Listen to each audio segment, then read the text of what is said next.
We were talking about the different types of commandments, the different types of mitzvahs, so we'll review and continue on. So Jewish tradition tells us there are 613 commandments. In fact, there's probably a lot more, because they get the number 613 from the Talmud, where there are a lot of disputes in the Talmud, but one of the conclusions of the Talmud is everyone seems to agree on this issue, or most anyway, the 613 commandments, known in Hebrew as Taryag, mitzvahs, the numerical value of Tav Reish Yud Yud Gimel comes out to 613. And it's interesting, Reb Sajigo, one of the great Gaonim, earlier commentators, he points out that 6 plus 1 plus 3 equal 10. Meaning the 613 commandments equal the Aseret HaDibros. Popularly mispronounced as the 10 Commandments, but in Hebrew it never says that. It's called the 10 Statements, the 10 Principles, the 10 Sayings, literally the Aseret HaDibros. The 10 Principles, the 10 Statements that incorporate all 613 commandments. In fact, he wrote a whole book on it showing how each of the 613 commandments fits into which of the 10. Obviously some might be a little more stretched than others, but the principles are there. So, like for instance, where do we find Passover in the 10 commandments? Well, let me just tell you what the 10 commandments are. First one. Well, the first, let me tell you what the 10 commandments are. The first one is the belief in God, number 1. Number 2, not to worship idols, not to say God's name in vain. The only ritual in the 10 commandments, which you were talking about tonight, I think you are Shabbos.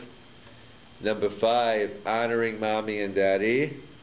And then number 6, not to murder. Number 7, not to commit adultery. Not to steal. Number 8, not to steal, not to kidnap. Number 9, not to give false testimony. And number 10, not to covet someone else's property. So those are the 10 commandments. So where do we find Passover? So really it's under number 4. From Shabbos we learned the concept of sanctifying time. That's what all the holidays are, but taking time and sanctifying it. Where do we find not to embarrass someone publicly? That's under the rubric of murder, because the Talmud tells us you embarrass someone publicly, you have to turn red, turn white, whatever they turn when they're embarrassed. So that's ki'ilu shofech damim. That's like, obviously it's not literally murder. In fact, it is a discussion. There are 3 things you have to give up your life for, but they're known as the big 3 in Judaism. So normally the principle is v'chai b'hem, and you shall live by it. The Torah is a way of life, not death. We glorify life, not death. And therefore, usually the Torah is teaching us all the different ways of living, and in fact so much so that one of the questions you're going to be asked after 120 years is, did you benefit from this world? Did you go down to Niagara Falls? Did you go to the Swiss Alps or wherever you live, depending whatever is reasonable? Did you enjoy? That's what the Jerusalem Talmud tells us. You're going to have to answer.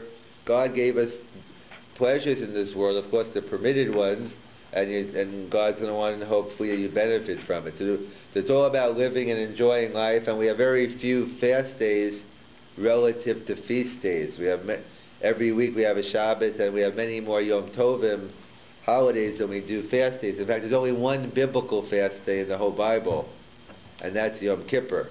The rest are only from the prophets or rabbinical. And the one day we have a biblical fast day, the day before we have a biblical command to eat.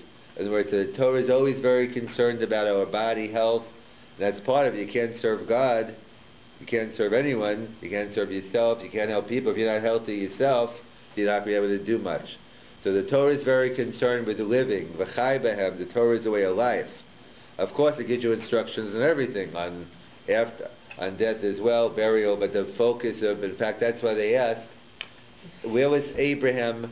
This week we're introduced to Moses. We'll come back to Moses in a second. But we're introduced to Abraham in the Torah. When's the first time we meet Abraham? But basically, Yom Hashem el Avram, God tells Abraham, Lech lecha, I want you to go from your family home and go out and etc. It's very interesting, on the end of Parashas Noach, right before that, it doesn't say it explicitly in the verse, but there's a famous medrash which says that the pasuk was talking about, the verse was talking about Or Kasdim, the name of a place, and it was alluding to a famous story that Abraham was willing to give up his life, that Abraham's father owned a store of idols, and people used to bow down to idols. So, different versions. A 70-year-old man walked into the store and said, I want to buy this idol. So Abraham, I don't know how old he was, he says, what are you kidding me? Is that a joke? You want to bow down to this idol? How old are you? Whatever, 60, 70. We built this idol last week. I don't know, you're going to worship something that's like we did. And he basically goes and he talks everyone out of, and then his father found out, they took him to the king, and basically he was willing to jump into the fiery furnace as the but so the question is, if Abraham was willing to give up his life to sanctify God, then wouldn't you think that's a good way to start off? Or why tell me a lech lecha, big deal, not big deal, but relatively speaking, okay, leaving your homeland is not an easy thing. I mean, unfortunately, many times in Jewish history, we didn't have an option. We didn't have a choice about it. They just, we got thrown out, or whatever the case might be. But it's not an easy thing, but at least it's something that can be done. You would think, you want to know how great Abraham is? Go see it. Look how great he was willing to jump into fiery furnace. And yet, how does the Torah begin? Not with that, lech lecha. Because no matter how great the commandment of to sanctify God's name it has, and it is a great commandment, and one who does that goes straight to heaven, but nevertheless, that's a one-time shot. The Torah is not about dying, the Torah is about living. When the Torah is concerned how Avram is going to live a life to sanctify God, that's a lot harder. I mean, obviously from the act itself might be hard to actually give up your life, but that's a one-time shot. To constantly, day in, day out, for your whole life to be sanctifying God's name through obviously doing good deeds, doing commandments, helping people, etc., that's something which is demanded of us. And that's why interesting, the Torah has very little to no mention about the next world. Even though it's one of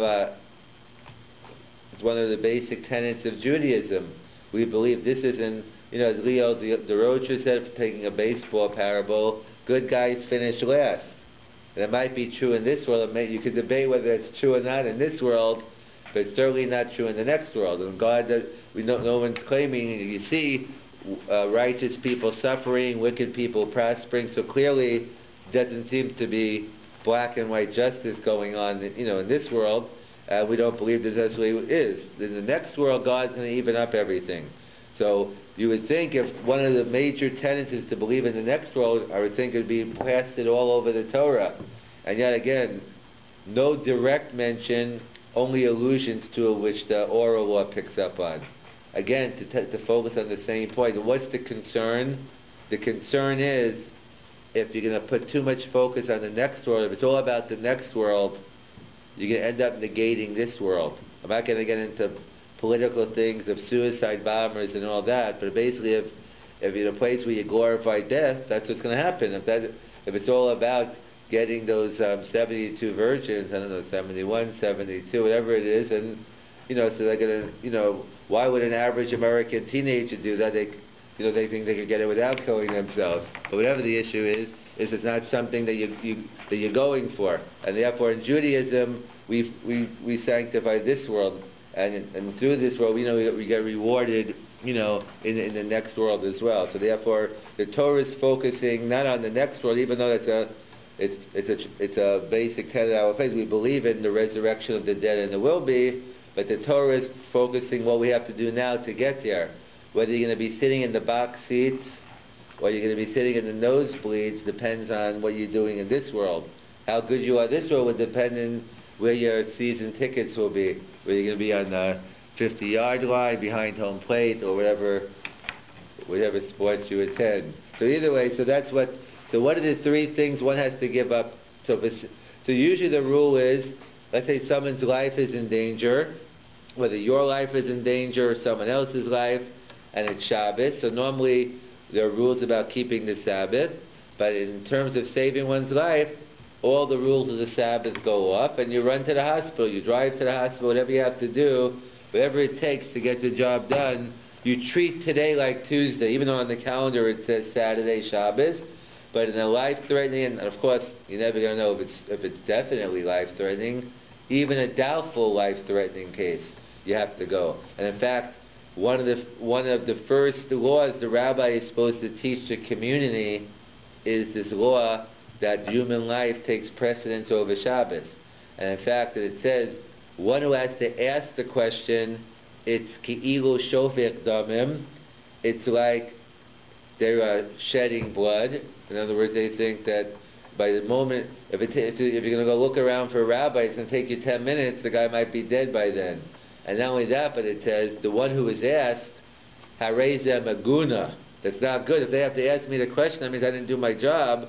I should have been telling them, don't ask me, and they should know by now that when it comes to any type of even doubtful, life-threatening situation. So we see the Torah is very concerned about life, with three exceptions to the rule, that when 3 times the Torah tells us that one has to give up the life, or again, if you don't, it's not that you're liable to the death penalty if you don't, but it's a commandment, you nullify a positive commandment.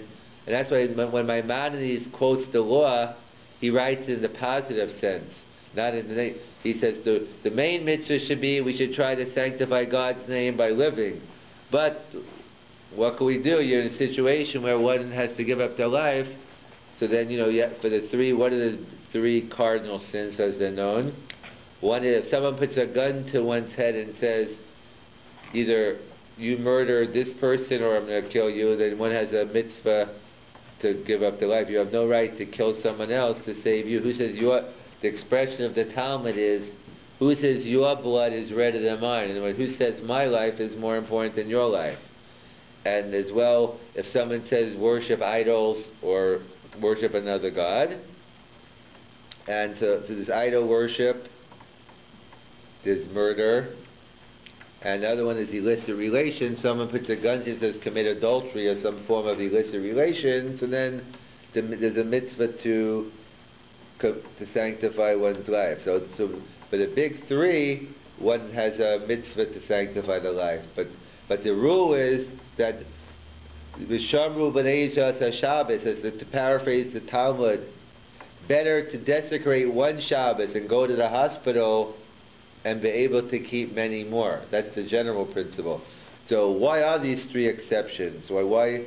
So these 3 don't make sense. And what I would have said, okay, so idol worship, at least maybe for murder we could put aside, but the other idol worship, okay, so I'll do idol worship one time and then I'll just go back after this guy leaves and I'll go back and worshiping the real God.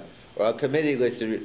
So isn't it better for me to stay alive and then do all these other things? So apparently the Torah says no. So why not? What's the reason why these 3 are singled out as things that one has a mitzvah, commandment to sanctify one's life? So we're familiar with 2 basic categories in Judaism, and I'll introduce a third. The 2 basic categories are commandments between man and God, and commandments between man and man, illustrated by the 10 Commandments. The first 5 I mentioned are commandments between us and our Creator, and the last 5 are commandments not to murder, not to steal, not to covet other people's property, false testimony, are interpersonal relations. And we see that they were given on 2 tablets. Why 2 tablets? That's what the Talmud tells us, to teach us that there are 2 basic categories of commandments. To be a complete Jew, to be an observant Jew, you have to be meticulous in both sides of the tablets. You have to observe commandments between man and God, and you have to be meticulous in, some people are meticulous in one category and not the other, and you have people in both directions. To be a complete Jew, one has to be observant in both the commandments between man and God, and the commandments which, again, but then we believe in common sense. Doesn't mean the fact it's not all or nothing. The more you do, the better also. But obviously the ultimate goal is to try to keep all of them or as many as you can. But it's not like, well, if I can't keep everything, I'll keep nothing. God is common sense also. That's not the way it works. So therefore they point out the two categories are commandments between man and God, but there's a third category. And that's what they call, the Vilna Gaon tells us and others, ben adam liatzmo, which means between me and myself, one's own personal potential, what a person can do in life. So for instance, it says out three things the world stands.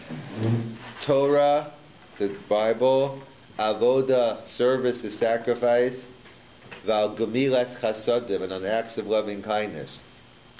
The acts of loving kindness, that's clearly ben adam l'chavero, interpersonal. Sacrifices, that's the ultimate commandment between man and God. And Torah, that represents one's potential. Because the question is, we're not going to be introduced, we're starting the book of Exodus, and we're going to be introduced in the next couple of weeks to the Jews are going to leave Egypt, and we're going to go to Mount Sinai and accept the Bible. Why not begin the Bible in Genesis? Why give me all these stories of Genesis, interesting stories, and a lot of shows and movies have been made over them, and books written, but why not just start with the Torah right away? Because the answer is, as Rashi tells us, one of the medieval commentators in the beginning of the Bible, because a person can have the greatest gift of all, but if you don't realize what you have, it's not going to do anything. If you think you have just a piece of glass, but really it's something more valuable, if you don't realize the value, it's not going to do you any good. Before you could appreciate the Torah, you got to learn and see human behavior. You could be as great as an Abraham, and you could be as terrible as a Sodom and Amorah. You could be a Yaakov, you could be an Esau. The whole book of Genesis is telling us how great a person could come, and conversely, how low a person. And now once you've learned your potential, now we're ready to give the Torah. And that's what the third category, the command, and that's why, so what are these three things you have to give up your life for? So, idol worship. So we know there's a commandment of between man and God, so there's sacrifices, there's prayer, and then there are other things we could do against God. We could curse God, do other things, but what's the ultimate? If you want to go to the opposite spectrum of the line of the commandments between man and God, the opposite way is worshiping another God. So what the Torah is telling us, when you went to the other extreme, that's it's better to die a life where of sanctifying God's name than have this sin on your soul all that time. So that's the end of the line of the category between man and God. Murder is the end of the line of the other category. Ben adam l'chavero, interpersonal. Like you could do a lot of things. You can make fun of someone. You could tease them. You could curse them. You could hit them. Once you murder them, you've gone over. And that's the end of the line of the category of interpersonal. And illicit relations, that is your own potential, because many times you hear today, because it's not a moral issue, it's two consenting adults, so as long as they're adults, what's the big deal? And you're right, from a ben adam, and what people say, well, wife swapping, well, everyone's in agreement, what's the problem? We're all adults here, we can do whatever we want. You're right, so and usually what people argue say, if someone commits adultery, how could you do that to your spouse? Which is a good question, but they're only focusing on the ben adam l'chavero angle, only the interpersonal. They're not focusing on the ben adam. You're killing yourself. That's who you're killing. You're killing your potential. Every person's born, b'tselem, in the image of God, and by breaking these three cardinal sins, and so each one is breaking one of the cardinal principles, the three pillars that the world stands on. So idol worship breaks the pillar of commandments between man and God. Murder breaks the pillars of interpersonal, and illicit relations breaks the pillar of one's human man's potential. And therefore that's what, so, even though normally we say it's all about life, but like every rule, there are exceptions to the rule, and of course we hope these are things that never have to come up in our lives. Unfortunately in Jewish history they have. but we hope, we don't have to be forced, and we hope to be fortunate to be able to sanctify God's name through living, not through having to give up our lives. But if one gets in that situation, it's easier said than done. But that's the commandment one has. So those are the different different categories of the commandment. So, and that's what Rav Sajagon says: 6 + 1 + 3 = 10.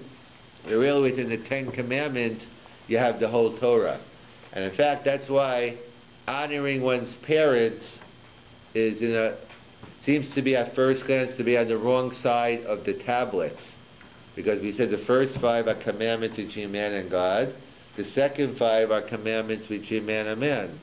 So kids are people too, parents are people too. So did they make a mistake and put them on the wrong tablet? So the answer is no. The answer is that really honoring one's parents is a unique commandment.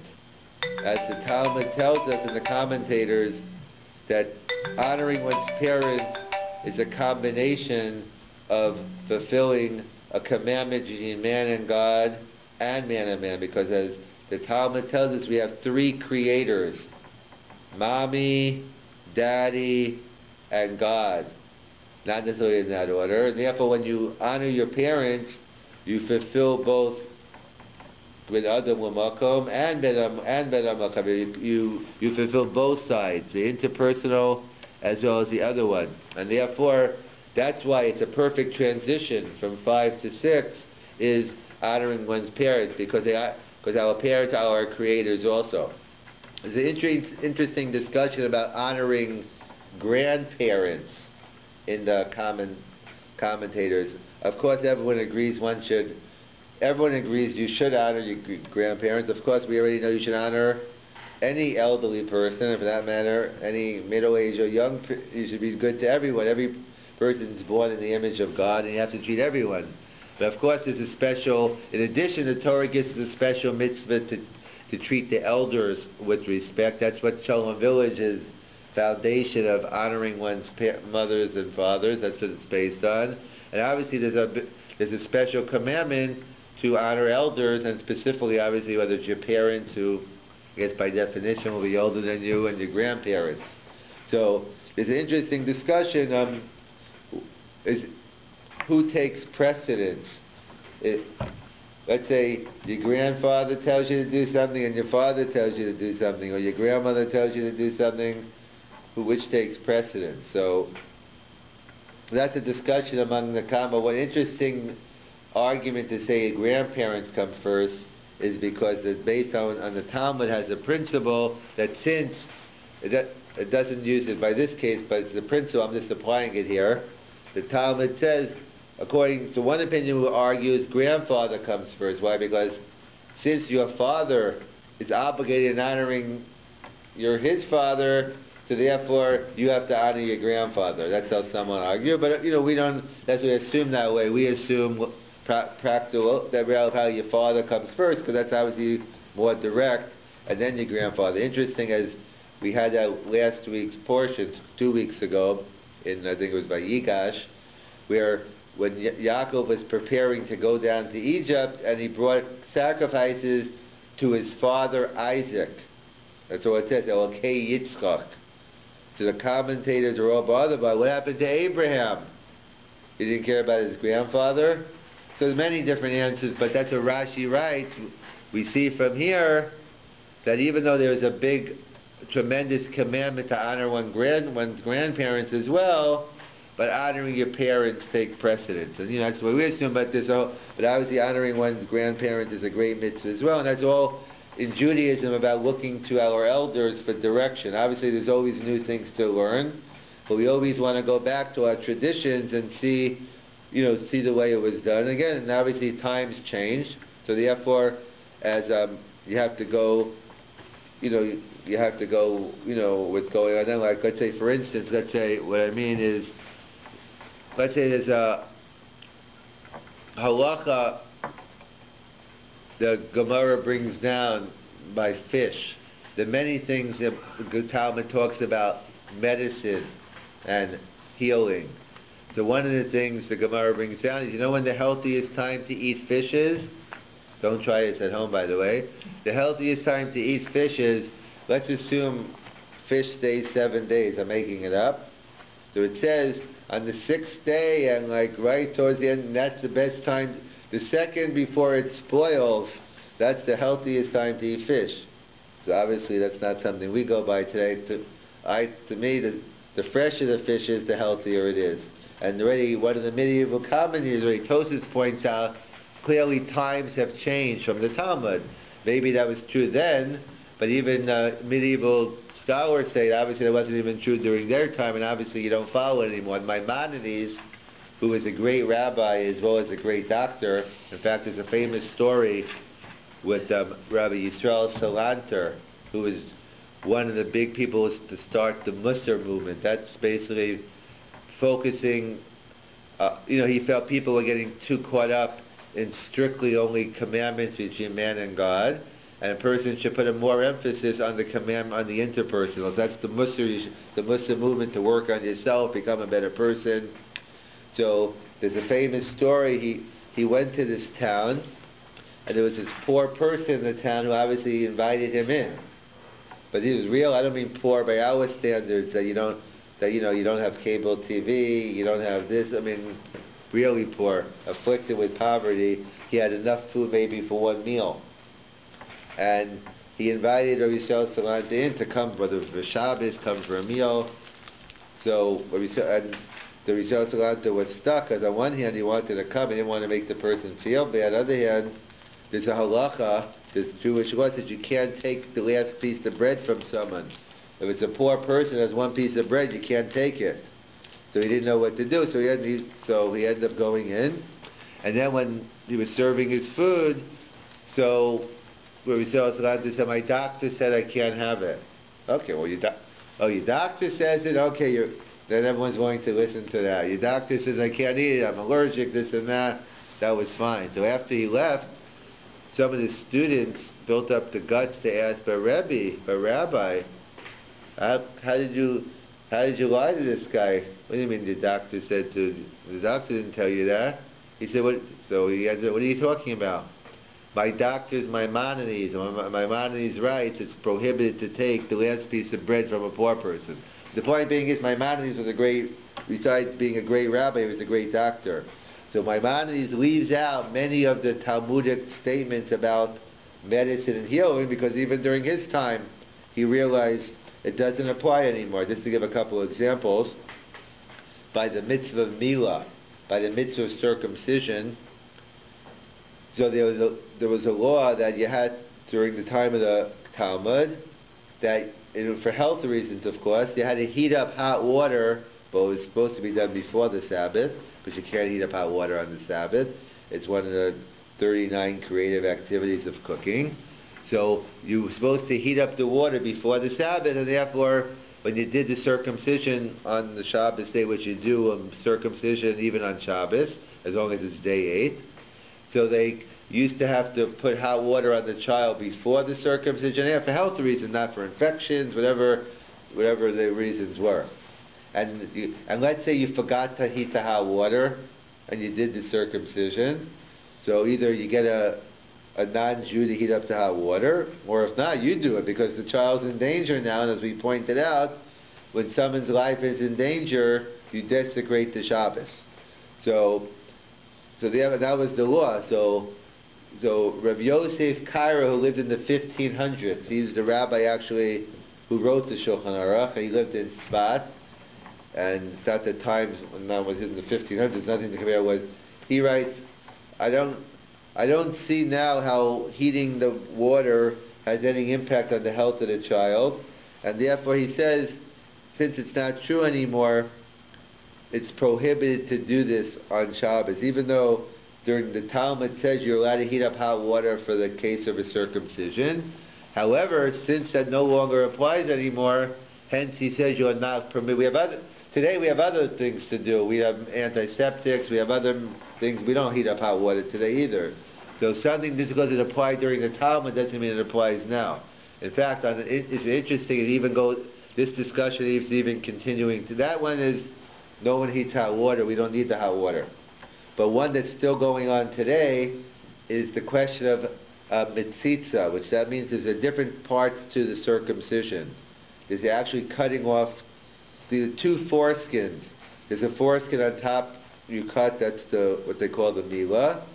And then there's something called the priya, there's a thinner skin, you reveal the membrane, whatever, we'll skip the graphic details, but basically there's a certain part you have to cut off to fulfill the mitzvah. It's not the same way a doctor would do it necessarily in a hospital. Maybe, not that he doesn't, I'm the same, but there's a specific way that in fact, I was reading an interesting article about how the difference between a mohel doing mila and a doctor doing circumcision. It was an interesting article, but one of the things I remember about the article, they say, who would you rather have, a mohel or a doctor? So, the person might have been biased who wrote the article, but a mohel, why? Because what is a doctor? A doctor's usually doing all this stuff in privacy. As the nurse is there, you're in your own operating room. Imagine being in there, you're usually doing a private surgery, and all of a sudden you have hundreds of people looking around you, making noise, and you have to produce, and you're doing it, and a mohel does it in a couple of seconds. A doctor takes a lot more than a couple of seconds. He's inflicting much more pain to the child as well. To the point, the Torah puts it in a way where it goes as quickly, as smooth as possible. So one of the things the Talmud talks about, what you had to do for health reasons, was you had to suck out the blood. After you did, so that's what it's called, mitzitza, and then it was done, the mohel, with his mouth, he used to suck out blood because they said that if not, the blood would coagulate and cause the baby to die. So, in fact, the Talmud is very strict. It says, a mohel, one who does the circumcision, he doesn't do this, you fire him. Well, it's pretty strict. You have people working for you. They make a mistake. At least give a couple of warnings, documentation. You fire them. Why? Because you're putting the child in doubtful danger. So you're putting someone in danger. That's it. You can't be a mohel anymore.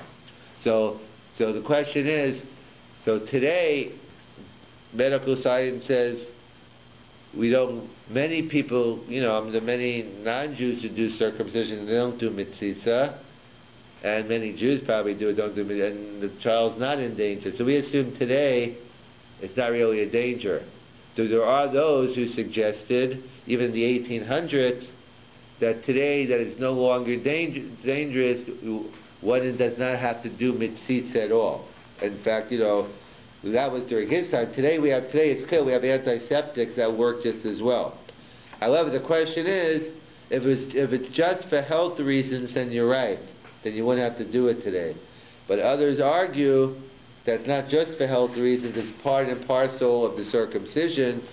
So therefore it's a major controversy today. Everyone agrees basically to do it, and so some insist you still have to do it with mitzitza b'peh. You still have to do it with your mouth, and many people are against that because of all the different viruses today, AIDS and all that. So among the Hasidic circles, they still probably do it b'peh. They feel that you're doing a mitzvah, you can get no harm. And I'd say among the mainstream circles today, that of course you do it, but you do it with a vessel. You don't do it directly on, because it's a little ironic. The Talmud says you did it in order for the health of the child. It doesn't make sense to put the child in jeopardy by doing it. And therefore, again, so it depends on how some say it's a halach l'moshe misina. It has to be done that way. It's a major controversy even today among the Hasidim. They'll still do it, mitzitza. But there was a big issue in Muncie a couple years ago where a couple of children died. Whether it was from that or not. Either way, the standard, I'd say, in most circles today, outside of the Hasidic circles, they do it b'kli. They'll still do it, but they'll do it not with your mouth, because that's with infections and all that, you might putting the child in danger. So again, it's another example where that. So the Rambam and another precedent where we actually keep today, even though Maimonides leaves it out, we're familiar with, or maybe we're not. We know we don't mix milk and meat together, but another thing we don't mix is fish and meat. Why don't we have fish and meat together? So the Talmud tells us one who cooks fish and meat together, it's not, it's a davar, it will lead to a davar acher, it leads to something, it's so bad that they don't even want to tell us what it is. Kind of like, we don't say what happened, we just call it 9/11, or we call it the Shoah, we call it the how, but it's something so bad, you don't want to say what it is, you make, like you don't say, you say yena nachal, you say, and all the things you don't want to use. So the Gemara is so bad, davar, so commentators give, basically you're putting yourself in danger. So today, modern science says, what kind of danger is there to have fish and meat together? Well, there's no scientific proof today that anything like that happens. So it's interesting that so many, and the Rabbi Maimonides, who was a doctor, leaves out this Gemara. He says there is no danger today of fish and meat, and even some of the classic commentators on the Shulchan Aruch, the Magen Avram, they also leave it out. So according to some, there is no problem at all. However, if even though the custom today is people are strict on it, and if in fact they go so far that the Talmud only talks about cooking fish and meat together, we go so far as to not even, if you're having filter fish in your first meal, you go ahead and change the fork or your silverware before you have the meat. That's already another stringency. A Rebbe who always used to say, not that you shouldn't keep the custom of fish and meat, but why are you keeping the custom of fish and meat? Because it's a danger. The Talmud says it's doubtful danger. So maybe even though we don't really understand it today, maybe we haven't figured it out. But and if we take it even further, you won't even have a little piece of, if there's a little residue of fish on the fork, you won't even use that to put it into the meat. But those same people won't do that. They're having triples of cholent, they're eating kishka, they're having potato, every possible unhealthy thing in the world they're eating, but they won't have fish and meat together. So I'm not saying you should have fish and meat together, but all I'm saying is that if you're concerned about fish and meat for health reasons, then you should be concerned about other things that aren't good for your health as well. Going back for the doubles and triples, etc. So either way, so I just want to conclude, to conclude that so basically, we follow the rabbis of the Gemara, but just like the rabbis of the Gemara, they followed their doctors during that time. All these different things were considered a danger, and hence you could desecrate the Shabbos roar, you could do all these things. Today we have to follow our doctors, and therefore if our doctors say it is dangerous today or it's not, so therefore we follow the doctors our day, and then we, someone to say, the different, you want to be strict, and so when it comes to fish and meat or doing mitzvot, there's no harm in doing them. So it's not dangerous if you don't eat fish and meat. So if you want to not eat fish and meat, that's good, that's fine. And doing mitzvot on a vessel is good. But in the case where desecrating the Shabbos to heat out water, if that's not an issue, and that you're not allowed to do. So therefore, and we follow what we always go in what we always ask what our doctors are saying, and because Judaism is a dynamic religion, and therefore we take the principles and apply them. If times change, so therefore obviously if one thing was considered, if eating close to spoiled fish was considered healthy at one point, that doesn't mean today it's a biblical prohibition to do that. If you're eating fish that's about to spoil, you're putting yourself in danger. So what used to be an ideal situation, the principles don't change. You have an obligation to do everything to keep yourself healthy, to exercise, eat properly. Obviously if the world changes, things change, you have to keep to the principles. And that's throughout, we'll continue, on with many other examples of that in the coming weeks. But in Judaism it's a dynamic that the principles never change, but the world does change, and as we change with the world. We don't put our head into the sand like the ostrich, and as everyone else moves on, we just ignore all the realities. We embrace them. Judaism embraces new technology, and we embrace all the changes.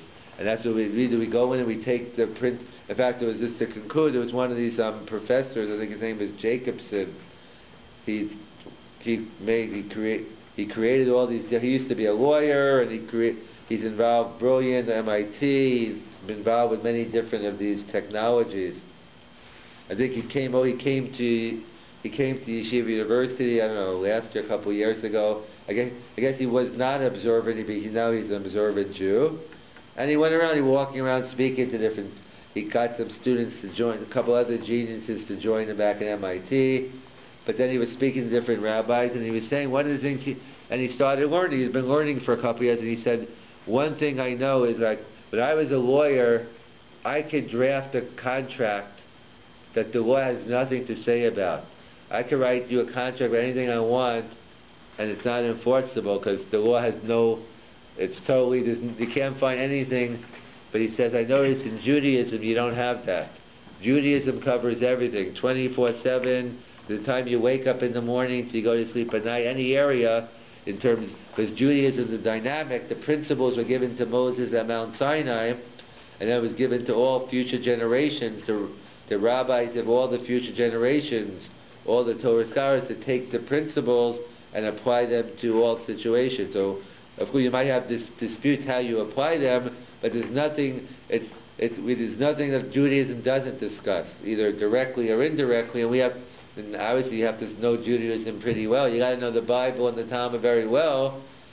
When you have now with the 21st century, the whole dynamics, all the technology, end of life issues, all these different ethical issues that are coming up now, all these things come up. You have to go back to Kabbalah Savicha, honor one's mother. We have to go back to our roots and Judaism and study our values and come up to see what Torah has to say on the matter, because Torah has something to say on every matter.